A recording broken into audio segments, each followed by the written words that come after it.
Assalamualaikum warahmatullahi wabarakatuh. Yang terhormat Bapak Dr. Haryanto MSI dan Bapak Purnomo Adi Saputro SPD MSC sebagai dosen pengampu mata kuliah perencanaan wilayah. Dan sebelumnya perkenalkan, saya Bilki Syafati dengan NIM akhir 0087. Nah, di sini saya akan menjelaskan tentang wilayah perbatasan. Jadi, wilayah perbatasan itu bukan hanya garis batas secara geografis, tetapi juga wajah terdepan bangsa yang mencerminkan kedaulatan dan kesejahteraan kita.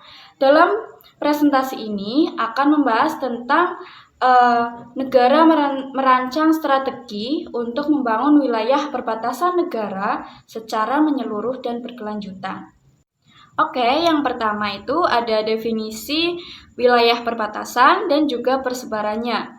Untuk wilayah perbatasan adalah area geografis yang berada di sekitar batas terluar suatu negara yang berbatasan langsung dengan negara lain atau perairan internasional. Untuk persebarannya yaitu pada darat meliputi Malaysia dan Timor Leste. Untuk bagian laut itu meliputi Filipina dan Australia. Jadi pada intinya itu pemerintah akan merancang pembangunan di suatu daerah perbatasan supaya wilayah tersebut tidak tertinggal tapi justru menjadi garda terdepan di bangsa sendiri. Selanjutnya yaitu ada dasar hukum dan kebijakan. Untuk yang pertama ada Undang-Undang Nomor 43 Tahun 2008 yaitu tentang wilayah negara yang mempunyai wewenang mengatur tentang batas wilayah negara termasuk wilayah darat, laut, dan udara. Untuk yang kedua itu ada Undang-Undang Nomor 26 Tahun 2007 tentang penataan ruang, yaitu yang mempunyai wewenang menyebutkan bahwa kawasan perbatasan termasuk dalam kawasan strategis nasional yang penataannya diutamakan. Selanjutnya yang ketiga, itu ada Perpres nomor 12 tahun 2010 tentang Badan Nasional Pengelola Perbatasan. Jadi ini bertugas untuk membentuk BNPP itu sebagai lembaga yang mengoordinasikan pembangunan dan pengelolaan wilayah perbatasan. Selanjutnya yang keempat itu ada rencana pembangunan jangka menengah nasional yang bertugas setiap periode RPJMN itu selalu menekankan pembangunan daerah perbatasan sebagai bagian dari prioritas nasional. Dan yang terakhir itu ada Nawacita, yaitu era pemerintahan Presiden Jokowi yang bertugas untuk membangun Indonesia dari pinggiran dengan memperkuat daerah-daerah dan desa dalam kerangka negara kesatuan. Jadi, wilayah perbatasan itu sangat luas dan tersebar, mulai dari darat sampai laut, dan ini juga mencakup banyak provinsi dan pulau-pulau. Kayak pulau besar dan pulau kecil, dan juga ini wilayah strategis yang perlu perhatian khusus karena langsung berbatasan dengan negara lain.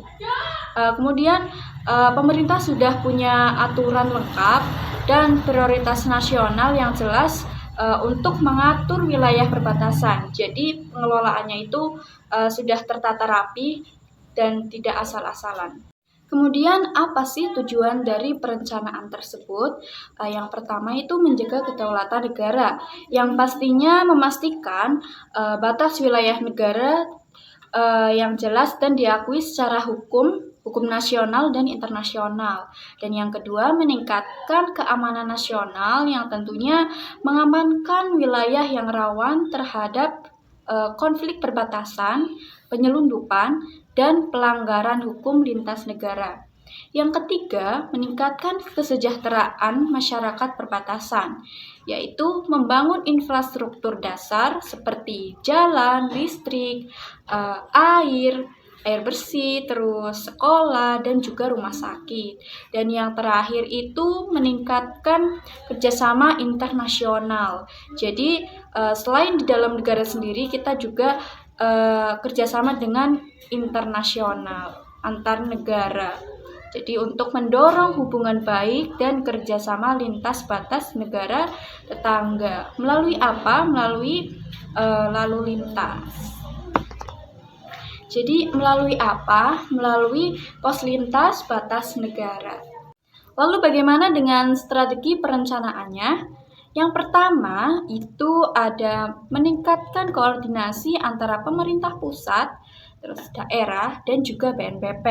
Dan yang kedua itu pembangunan infrastruktur seperti jalan, jembatan, pelabuhan, dan bandara di wilayah perbatasan.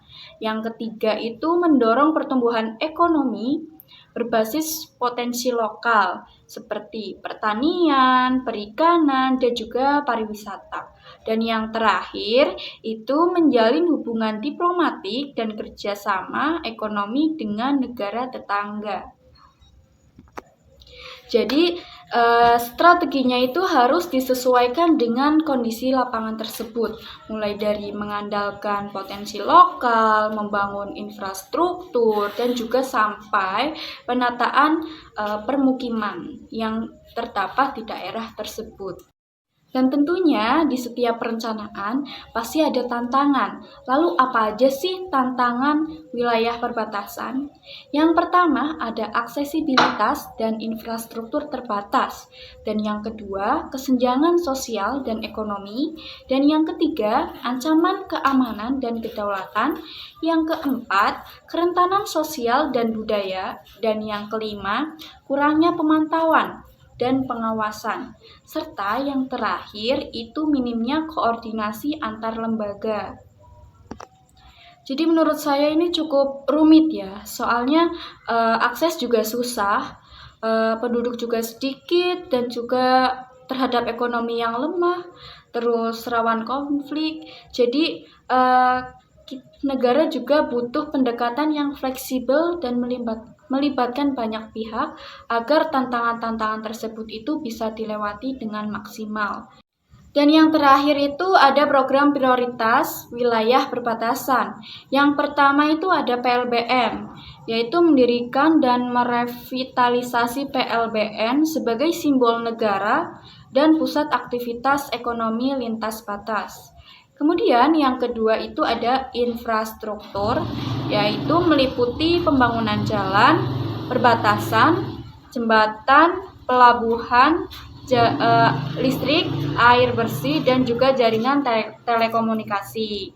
Dan yang terakhir itu ekonomi, yaitu untuk mendorong sektor unggulan lokal pertanian, perikanan, UMKM, dan juga pariwisata. Jadi di sini itu lebih fokus ke pembangunan PLBN, terus jalan, air, listrik, pendidikan, ekonomi lokal, dan pengamanan wilayah terluar. Agar apa? Agar perbatasan di situ juga makin maju dan juga aman. Dari beberapa materi di atas dapat disimpulkan bahwa wilayah perbatasan merupakan area strategis yang perlu dikelola secara terpadu untuk menjaga kedaulatan, mendorong pembangunan, dan meningkatkan kesejahteraan masyarakat. Dan juga perencanaan yang matang didukung oleh kebijakan dan program prioritas menjadi kunci mengatasi tantangan dan memajukan kawasan perbatasan. Mungkin itu saja materi yang dapat saya paparkan. Kurang lebihnya mohon maaf apabila terdapat tutur kata yang kurang berkenan. Saya Bilqis Syafati dengan NIM akhir 0087 mengucapkan terima kasih.